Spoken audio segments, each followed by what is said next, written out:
उत्तर प्रदेश की पूर्व मुख्यमंत्री और बहुजन समाज पार्टी की राष्ट्रीय अध्यक्ष मायावती को यह लगता था कि दलित वोटर्स पर उनका एकाधिकार है। मायावती को लगता था कि दलितों में चाहे जाटव हो चाहे गैर जाटव हो, वो मायावती को छोड़कर कहीं जाएंगे ही नहीं। 2017 में, 2019 में, 2022 में तमाम चुनाव आप देख लीजिए, मायावती को सीटों के लिहाज से भले ही कुछ ना मिला हो, लेकिन वोट प्रतिशत में कभी इतना नुकसान नहीं हुआ। लेकिन 2024 में तो मायावती 9.5% पर आकर अटक गई और जाहिर सी बात है कि दलित वोटर्स छिटक गए। अगर दलित वोटर्स छिटके तो गए कहां? भाजपा के साथ गए होते तो भाजपा 80 में 75 सीटें जीत जाती, लेकिन भाजपा तो 33 पर सिमट गई। तो फिर ये वोट कहां गया? दरअसल ये वोट शिफ्ट हो गया इंडिया गठबंधन के साथ। अखिलेश यादव का जो पीडीए का फॉर्मूला था वो काम कर गया और दलित वोटर्स उधर चले गए। अब मायावती को यह लगने लगा है कि उनका अस्तित्व खतरे में है, तो अस्तित्व को बचाने के लिए मायावती ने एक स्टेटमेंट दे दिया। आपने देखा होगा संसद में शपथ के दौरान राहुल गांधी हो या अखिलेश यादव हो या इंडिया गठबंधन के तमाम सांसद, सबके हाथों में संविधान की कॉपी थी। सब संविधान की कॉपी लेकर पहुंचे। राहुल गांधी तो जब शपथ ले रहे थे तब उनके हाथों में संविधान की कॉपी थी। मायावती को यह बेहद खराब लग गया।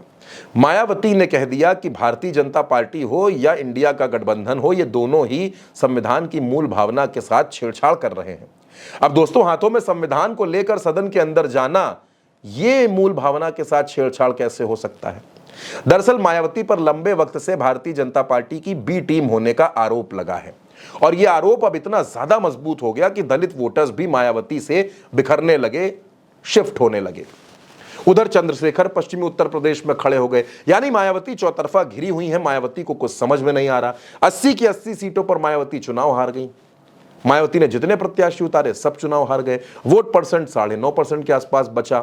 उसके बाद मायावती ने यह भी कहा कि मुस्लिम को वोट देने में, मुस्लिम को टिकट देने में आगे से वो ध्यान रखेंगी। आकाश आनंद को जो उन्होंने जिम्मेदारियां छीन ली थी, उन आकाश आनंद को भी वो वापस ले आई। यानी मायावती इन दिनों बेहद कंफ्यूज है कि आखिर वो करें क्या। लेकिन मायावती की छटपटाहट के पीछे वजह क्या है? दोस्तों, छटपटाहट के पीछे जो सबसे बड़ी वजह है वो यही है कि दलित वोटर्स इंडिया गठबंधन के पाले में चले गए। वो भारतीय जनता पार्टी के साथ भी नहीं गए और वो बसपा के साथ भी नहीं रहे। और इंडिया गठबंधन के साथ जाना अखिलेश यादव और राहुल गांधी को प्लस कर गया। दलित वोटर्स ने उत्तर प्रदेश में कई सीटों पर निर्णायक भूमिका निभाई। दोस्तों, संविधान और आरक्षण, ये दो मुद्दे वो मुद्दे थे जिन्होंने इंडिया गठबंधन को पूरी ताकत दी। पूरे चुनाव में राहुल गांधी संविधान की कॉपी लेकर अपने साथ चले और इसने दलितों के अंदर कांग्रेस और समाजवादी पार्टी के प्रति एक विश्वास पैदा कर दिया और यह विश्वास पैदा कर दिया कि वाकई अगर संविधान खतरे में है तो इंडिया गठबंधन उसकी रक्षा करेगा। अगर आरक्षण खत्म होने वाला है तो इंडिया गठबंधन उसकी लड़ाई लड़ेगा। इस नैरेटिव को सेट करने में इंडिया गठबंधन के नेता कामयाब हो गए और यहीं से मायावती की हार होनी शुरू हो गई। और अब मायावती स्टेटमेंट पर स्टेटमेंट दे रही हैं।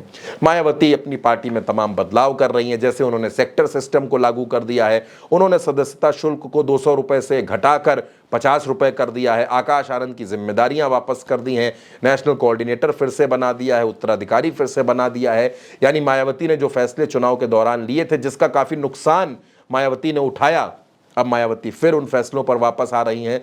दोस्तों, 2027 के चुनाव में मायावती की भूमिका क्या होगी, मायावती किस तरह से चुनाव लड़ेंगी और बसपा का भविष्य क्या होगा, इसको लेकर खुद बसपा के तमाम नेता बड़ी शंकाओं से घिरे हैं, बड़े असमंजस में हैं। मायावती अब उत्तर प्रदेश में विधानसभा का उपचुनाव लड़ने की तैयारी कर रही हैं, लेकिन स्थिति यह है कि मायावती को प्रत्याशी ढूंढे नहीं मिल रहे। यानी मायावती दलित वोटर्स के छिटक जाने से, दलित वोटर्स के शिफ्ट हो जाने से बेहद परेशान है और वो परेशान है क्योंकि दलित वोटर्स के छिटकने से मायावती की पार्टी के अस्तित्व पर भी संकट के बादल आ गए हैं। क्योंकि अगर दलित वोटर्स इंडिया गठबंधन के साथ इतनी ही मजबूती से खड़े रहे तो दोस्तों 2027 का चुनाव, 2027 का जो परिणाम होगा वो पूरे उत्तर प्रदेश को चौंकाने वाला होगा। वो मायावती जो उत्तर प्रदेश की 4 बार मुख्यमंत्री रही, वो मायावती लंबे वक्त से उत्तर प्रदेश में सम्मानजनक सीटों के लिए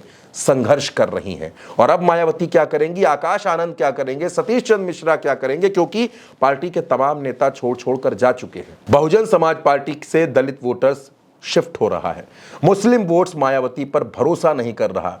वो ब्राह्मण जिसने 2007 में मायावती की सरकार बनाई, वो ब्राह्मण भी अब मायावती के साथ नहीं, यानी मायावती अपने तमाम वोटर्स को खो चुकी हैं। और इन सब के बीच मायावती के कुछ वो फैसले जो उन्होंने अभी लिए हैं, वो फैसले कितना उनकी मदद करेंगे, कितना फायदा देंगे, ये तो आने वाली सियासी परिस्थितियां बताएंगी। लेकिन फिलहाल मायावती बेहद घबराई हुई हैं, क्योंकि दलित वोटर्स अब उनके साथ नहीं हैं। और अगर ये दूरियां बनी रही दोस्तों, तो बहुजन समाज पार्टी की सियासत खतरे में भी पड़ सकती है।